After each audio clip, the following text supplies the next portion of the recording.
For our box office preview, here's Marla Backer. She is a top-ranked media analyst at Hudson Square Research in New York. Marla, is it all about Eclipse? Is that really all that matters this weekend? Well, pretty much. There's Last Airbender, but it really hasn't gotten that much traction.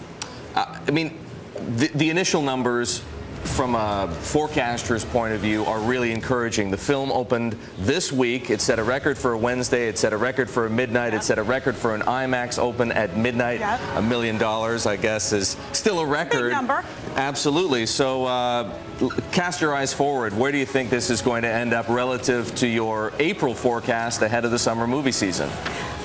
I don't think anyone could have anticipated how much the fan base has sort of swelled for this installment in the Twilight franchise. The big question, as you say, is will this break the Spider-Man 2 record? That was $180 million back in 2004.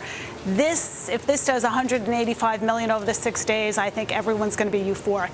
Don't forget, this is a small budget film, under $70 million for Summit Entertainment, which was, never on the map before. So potentially enormously profitable. Enormously profitable. What is it with The Last Airbender that just isn't revving up fans' interests? The show on which it's based is anime. This is live action. It's gotten really negative reviews, a lot of criticism because of the casting, the 3D conversion.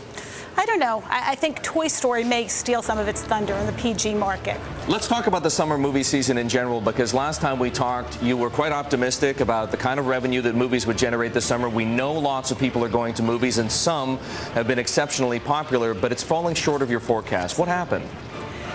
It's so hard to predict the movies, and we've known that. That's the way the industry works. It's a hit-driven industry, and nobody has exact foresight about what will play well. Shrek the Fourth, obviously, was a big summer disappointment. Fortunately, Toy Story 3 did incredibly strong numbers, and we've gotten back on track, I think. Let's talk about some of these disappointments, because I'm putting them into the camp of Marla's bad calls. Shrek, you mentioned. Second, Sex and the City also fell well short of expectations. And The Karate Kid, a bad call, not because it didn't do well. It did much better than you thought it would. Some $50 million, 55 maybe, ahead of expectations. So what is it about these movies that makes it so hard to predict? Well, Shrek 3 really ruined it, I think, for Shrek 4. Shrek 3 was not a good movie, and I think a lot of people said, why bother with Shrek 4? So I think, unfortunately, that was the overhang. With The Karate Kid, it just developed its own momentum. People like Jaden Smith, and, it's done extremely well. Sex and the City, they rushed that to market. People weren't ready yet, I guess, for another Sex and the City. They were sort of sated with the last one. But you can't have, a 65-year-old Carrie Bradshaw walking around on a cane. That's why you have to get these Sex and the Cities to the market fast. I was just flipping through here, Marla, because I have to get to this one. Jonah Hex. What on earth went wrong with this movie? At one point, you thought it might generate $100 million of revenue. I just checked Box Office 17. Mojo. It's not even at 10. Right. Well, first of all, just let's say that those numbers are generally Box Office Mojo and Hollywood Stock Exchange numbers. But Jonah Hex, if you go back to that report, we said that could be the biggest bomb of the summer. Just never tracked well, never gained any traction, and there was huge fanboy criticism of it from the get-go. Megan Fox obviously can't really carry a film on her own, which is interesting. It would appear not. Let's talk about the big trend in movies these days, 3D. I went out to see Toy Story 3 in 3D on the IMAX, a great experience.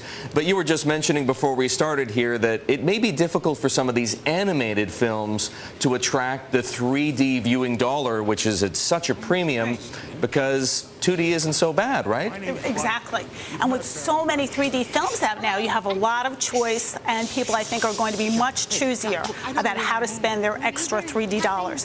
Why bother on a film where it's just not that much bang for your buck? Avatar. I'm surprised at how many people saw it in 2D. That was a film you had to see in 3D. Not so much for animated films, I think. So some of these studios might want to be careful thinking in the future about where they dedicate their 3D production dollars, because it's a fine line, maybe. Not such a big increase in production costs, so it doesn't matter as much. They still get a nice premium. All right, Marla, wonderful to have you. Marla Backer of Hudson Square Research here talking about the summer movie season and the big movie weekend, July 4th.